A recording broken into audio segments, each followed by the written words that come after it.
were constantly under a microscope. जब नजम सेठी साहब गए, when he left, so it took me a while to, kind of I had to reinvent myself. मुझे तो पता भी नहीं था कि क्या चीज किससे कनेक्ट कर रही है. अगर नहीं भी कुछ हो रहा है या नहीं it doesn't work, तो so भी ठीक होगा. मैं तो लॉज मैंने पढ़ा हुआ है, कोई बात नहीं, प्रैक्टिस कर लेंगे. जो मैं अब कर रहा हूँ मैं उसे ज्यादा एंजॉय करता हूँ, वो इसलिए because I had complete liberty. बहुत बुरा नोज डाइव पे चला गया प्रोग्राम. वो हुआ जब सेठी साहब ने पीसीबी ज्वाइन किया. फिर इमरान खान साहब का बड़ा बुरा ऑनस्लॉट आया, वो जो मुन्ना टाइप जिन्होंने नाम मेरा रख दिया. तो या दैट यूज्ड टू हर्ट. जी अस्सलाम वालेकुम. जैसे कि आप देख सकते हैं आज मेरे साथ मौजूद हैं मेरे दोस्त मुनीब फारूक. हमने इकट्ठे काम भी किया है. एक बहुत मारूफ एंकर हैं, अपना प्रोग्राम करते हैं जियो टीवी पर, और इनकी शख्सियत जो है वो कैमरे के पीछे जो है वो उससे कहीं ज्यादा जानदार और मैं कहूँगा कि रंग बिरंगी है जैसे लोग आपको टीवी पर देखते हैं. तो सबसे पहले तो मुनीब आपका बहुत शुक्रिया. बहुत शुक्रिया सर, आपने टाइम दिया और बड़े अरसे बाद हमने कैच अप किया है.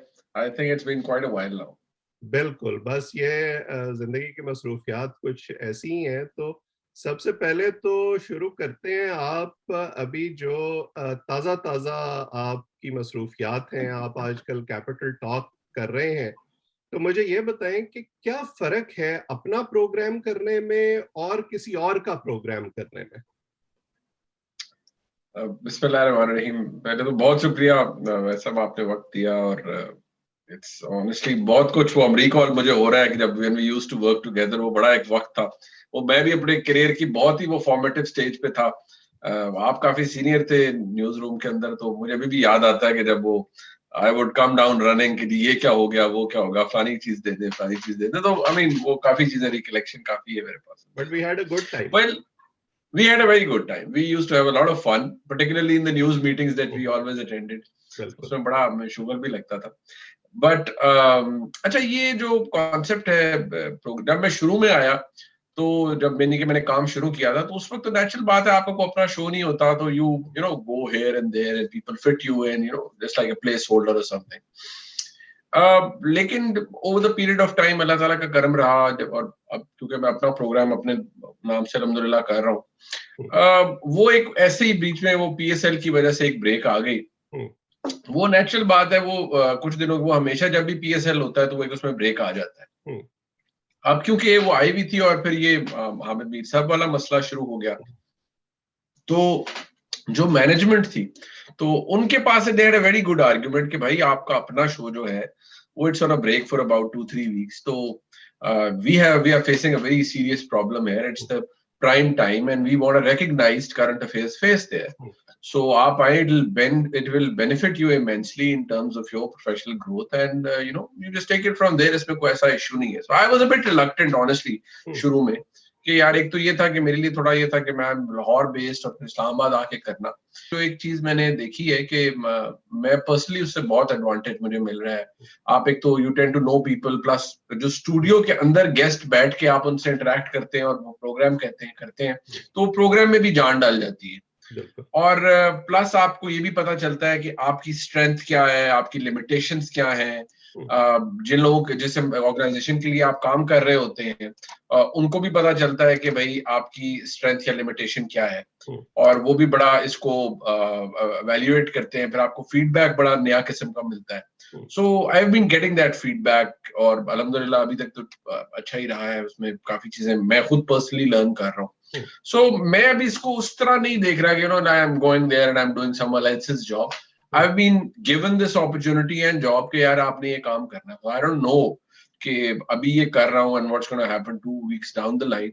But till Hamid Mir साहब comes, if at all he comes, if he is coming, so till that time I'm doing it.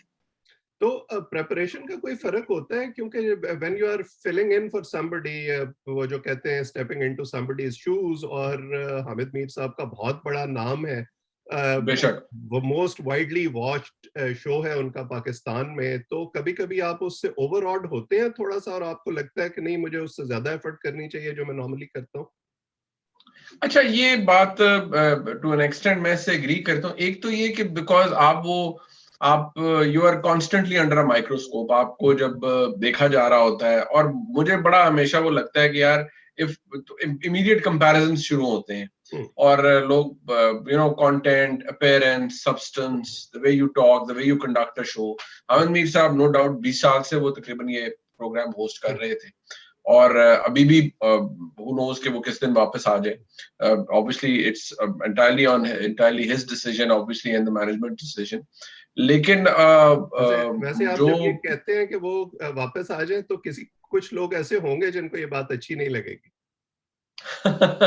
देखिए, मुझे फ्रैंकली वैसा मुझे नहीं पता, मुझे बिल्कुल एज ऑफ टुडे अगर मुझे को कही कि आनंद जी साहब का वापस आ रहे हैं, सो आई डोंट नो, सो मैं बड़ा अनसर्टन हूँ इस मामले में। But the kind of effort everybody is putting in, the kind of effort I personally feel कि मैं जो पुट इन कर रहा हूँ, मुझे तो नहीं लग रहा कि मैं फिल इन कर रहा हूँ। मुझे लग रहा है कि यार एक रिस्पॉन्सिबिलिटी है, जब तक दी गई है, I have to give my best shot to it, so that I am doing. And मुझे हाँ ये जरूर हो रहा है कि क्योंकि ये फ्लैगशिप प्रोग्राम है, जियो का सबसे बड़ा, मतलब 8 बजे प्राइम टाइम है, और ये मेन स्लॉट है, तो इसको मुझे जितना पैशन और एनर्जी के साथ मैं करूंगा, वो मेरी अपनी पर्सनल प्रोफेशनल ग्रोथ के लिए, रिगार्डलेस कि मैंने ये करना है आगे, परमानेंटली करना है, नहीं परमानेंटली करना है, मीर साहब ने आना है, स्टिल अगर वो आ जाएंगे तो I resume my own show अल्हम्दुलिल्लाह जो मैं कर रहा हूँ, बट वो मैं पर्सनली उससे बेनिफिट कर रहा हूँ एवरी डे। अच्छा, अब एक हम जो पोलराइजेशन है उस पे आगे जाके मजीद बात भी करेंगे, लेकिन हर प्रोग्राम के साथ और हर एंकर के साथ एक बैगेज भी अटैच्ड होता है, उसके फैंस का और उसके क्रिटिक्स का। तो आपकी हेट मेल में या फैन मेल में अभी तक कितना इजाफा हुआ? अच्छा, मुझे फ्रैंकली जब मैंने अपना करियर का आगाज किया था, और उसके बाद पॉइंट केम जब मैंने नजम सेठी साहब के साथ 6-7 साल काम किया, मैंने उनसे बहुत सीखा ऑब्वियसली। और लेकिन वो लोग मुझे हमेशा से वो ब्रैकेट करते थे कि जी जो उनका ओपिनियन है नेसेसरीली वो मेरा भी ओपिनियन है, विच इज रॉन्ग। ऐसे नहीं हो सकता कि आप अगर किसी के साथ काम करें तो एवरीथिंग और every thing that he subscribes to मैं भी वही करूंगा, नो। सो मुझे थोड़ा सा, जब नजम सेठी साहब गए, when he left, so it took me a while to kind of I had to reinvent myself in that way कि यार मुझे अपने एग्जिस्टेंस के बारे में मैंने बताना था कि यार I am a separate person, I am an independent person, this is my thought process, this is the way I conduct myself, this is the way I do the show. So वो एक थोड़ा सा वो fact था, और लोगों ने वो एक हेट, मैं नहीं कहूंगा कि हेटरेड, बट वो आप एक थोड़ा स्टीरियोटाइपिंग आपकी होती है। बट वो अल्लाह ताला का ये करम हुआ कि जब मैंने शुरू किया तो उसमें बरकत डाल गई, रेटिंग्स अच्छी आने लग पड़ी, चीजें बेहतर हो गई। So I have gone past that stage. अगर कुछ एपिसोड एक आधा को आपके साथ हो भी जाता है untoward, so I just put it behind my self and I just move forward. So I think every time I obviously मैं as a human being, as a professional, as someone who works, हम आपके साथ भी होता होगा, every day is not a good day for you. You have your good days, you have your bad days, you have your good days in the sense कि आप जा रहे हैं, काम बड़ा अच्छा हो रहा है, immediately something strikes you and bogs you down, but then फिर आप वापस आते हैं and आप कहते हैं कि यार if you do have the ability to bounce back, और आप अगर किसी तरह से अपने क्रिटिक्स को जवाब दे सकते हैं, तो वो अपने काम से दे सकते हैं, और बाकी मतलब आप मेहनत ही कर सकते हैं, बाकी रंग तो अल्लाह ने लगाना होता है। बिल्कुल। अच्छा, आपने सेठी साहब का तस्करा किया, और मैंने वो वक्त क्योंकि देखा है तो मैं जानता हूं कि सेठी साहब एक तरह से आपके मेंटर भी हैं, आपने उनसे सीखा बहुत है, उन्होंने आपको शेप किया है एज ए जर्नलिस्ट और एज एन एंकर। तो थोड़ा सा उस तजर्बे के बारे में बताएं, क्योंकि मुझे वो मुनीब फारूक याद है जो लंदन पलट बैरिस्टर था, और अभी वो किसी स्क्रीन पर अपीयर नहीं हुआ था, और फिर आप सेठी साहब के साथ अपीयर होना शुरू हुए। उस तजर्बे ने आपकी पर्सनालिटी को कितना चेंज किया? अच्छा, ये बड़ी दिलचस्प बात है, क्योंकि मुझे I am glad that you asked this question. मुझे नॉर्मली जो यंगस्टर्स, जो बच्चे अब मैस कॉम वाला है जिसको पढ़ रहे हैं, तो वो every time they come up to me और दे मीट मी समवेयर, तो कभी पूछते हैं कि आपने क्या किया and how did you come in here. So मैं तो यही कहता हूँ कि यार वो अंग्रेजी में हम कहते हैं ना, as the luck would have it. So मुझे तो पता भी नहीं था कि क्या चीज किससे कनेक्ट कर रही है। इनफैक्ट आपको भी याद होगा कि मैं इस फील्ड में आने से पहले मेरी और आपकी एक मुलाकात थी जहां हमने खाना इकट्ठे खाया था। उस वक्त आप एक्सप्रेस न्यूज में होते थे। सो वो बहुत सारी चीजों का अंदाजा भी नहीं होता आपको कि कौन सी चीज कहाँ जाके कैसे स्ट्राइक करेगी और आप क्या करेंगे। लेकिन बस वो कहते हैं ना कि अल्लाह की तरफ से अगर वो सीध हो तो one thing leads to the other.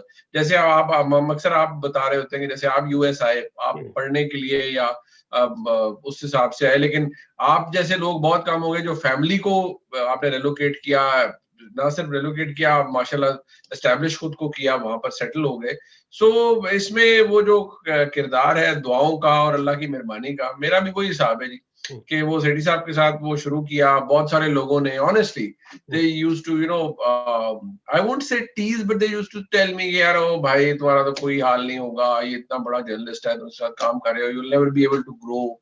और यू नो वही पेड़ बड़ा और वो नीचे पौधा नहीं फलता फूलता एंड ऑल दैट। अरे समहाउ मैं उस वक्त भी कहता था और मैंने पहले भी एक दो जगह बात की है कि यार मुझे शुरू में ये लगता था कि भाई what have I got to lose, अगर हो भी गया, अगर नहीं भी कुछ हो रहा है या नहीं इट डजंट वर्क तो सो भी ठीक होगा, मैं तो लॉज मैंने पढ़ा हुआ है, कोई बात नहीं, प्रैक्टिस कर लेंगे। बट नहीं, वो अल्लाह ने मेहरबानी की और फिर you know with every passing month I would say कि वो मुझे खुद में इम्प्रूवमेंट नजर आई। फिर you know somehow the chemistry worked and worked well for about 6-7 years। सो उसके बाद फिर वो चैलेंज जो इसका मैंने जिक्र किया कि मुझे अपने आप को रीइन्वेंट करना पड़ा, लेकिन उसमें बड़े कर्म नवाजी अल्लाह ताला की तरफ से हुई कि वो हो गया है, हियर आई एम टुडे। तो जो सेठी साहब के साथ आपका तजर्बा था, आप जब प्रोग्राम की तैयारी करते थे and it was a different format, one on one programme होता था, आप गेस्ट्स के साथ प्रोग्राम करते हैं, किसको आपने ज्यादा एंजॉय किया? जो मैं अब कर रहा हूँ मैं उसे ज्यादा एंजॉय करता हूँ, इसलिए because I had complete liberty. आप यू नो इट्स उस प्रोग्राम के अंदर बेशक मेरा ठीक है over the period of time मेरा किरदार बढ़ा, लेकिन at the end of the day it was Najam Sethi's show. So मुझे इस बात को हमेशा ड्यू रिगार्ड और रेस्पेक्ट देनी होती थी कि ये उनका शो है और उनका जो ओपिनियन है वो लोग सुनने के लिए ट्यून इन करते थे। Obviously I was a part of that programme, but अब मैं इस चीज को ज्यादा एंजॉय करता हूँ कि अल्लाह का शुक्र है यार जो भी देख रहा है, अगर कोई फीडबैक दे रहा है, पसंद कर रहा है, अगर रेटिंग आ रही है जो भी है या व्यूज बेहतर है जो भी है, सो वो इस वजह से कि भाई चलो at least there are people who are able to connect to me and they like the way I conduct myself in my show. So वो एक चीज होती है जो आपको एक सेंस ऑफ अचीवमेंट भी देती है and that's how you capitalise on that कि यार ठीक है I have to put in more effort and I have to grow further.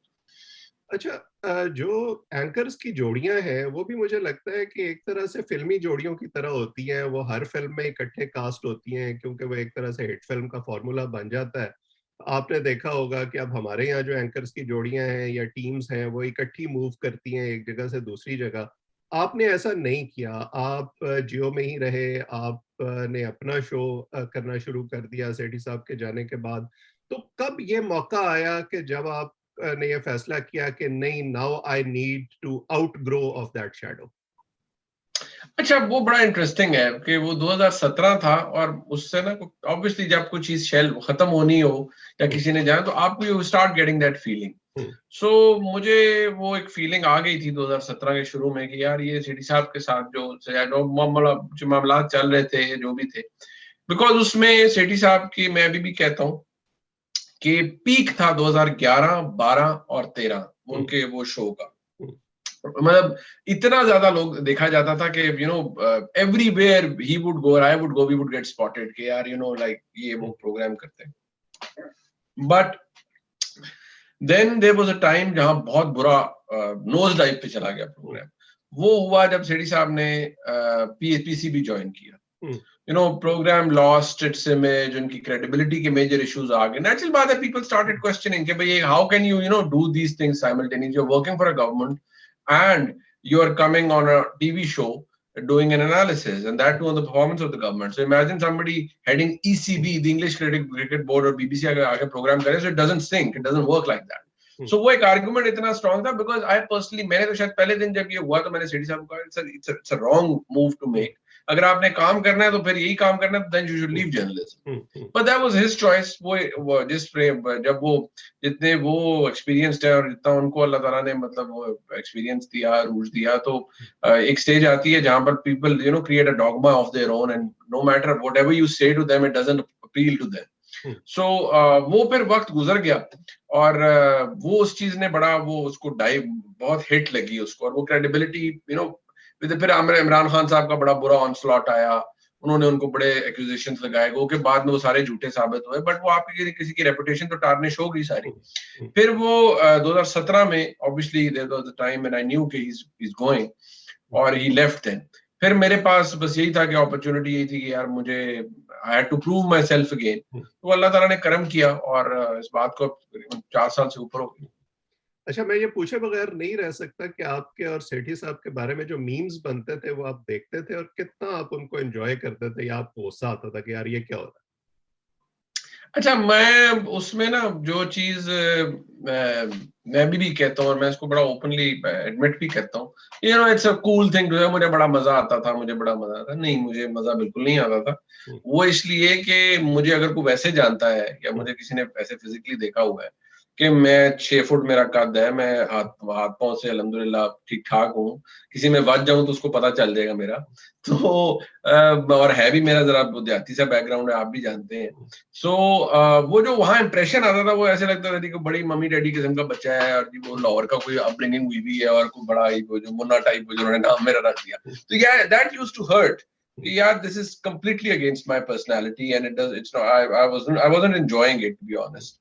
But फिर मैं अपने आप को ये समझाता था कि यार this will only fade away with time and only when I start doing something better.